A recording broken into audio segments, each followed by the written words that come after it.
பரிசுத்த ஆவியானவரே, அருமை சகோதரர் விஸ்வநாதன் அவர்கள் மனைவி, அவருடைய மகள்கள், மருமகன்கள், பேர பிள்ளைகள், உற்றார் உறவினர்கள், அவருடைய அருகாமையில் இருக்கிற சகோதரர்கள், சகோதரருடைய பிள்ளைகள், வந்திருக்கிற சபையார் அனைவருக்கும் ஆண்டவரே நீங்க ஒரு ஆறுதலை மாத்திரம் கொடுங்க சாமி, ஒரு சமாதானத்தை கொடுங்க ஆண்டவரே.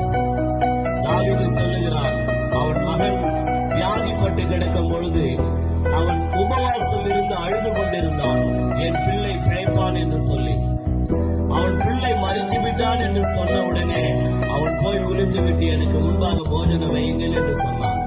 அதை கேட்டவர்கள் மாத்திரம் அவன் சொன்னான், இனி அவன் என்னிடத்தில் வரப்போகிறதில்லை, நான் தான் அவனிடத்தில் போக போகிறேன், ஆகினால இனிமேல் அழுது என்ன பிரயோஜனம் என்று சொல்லி தாவீது சொன்ன வார்த்தை எங்களுக்கு ஒரு ஆறுதலாக இருக்கிறது.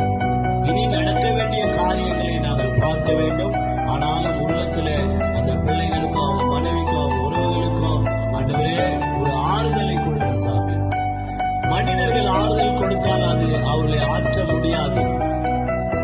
தேவனுடைய ஆறுதல் மாத்திரம்தான் அவங்களை ஆற்ற முடியும் ஆண்டவரே. எத்தனை வருடம் அவரோட ஆண்டவரை பயணித்தார்கள் என்பது ஆண்டவரே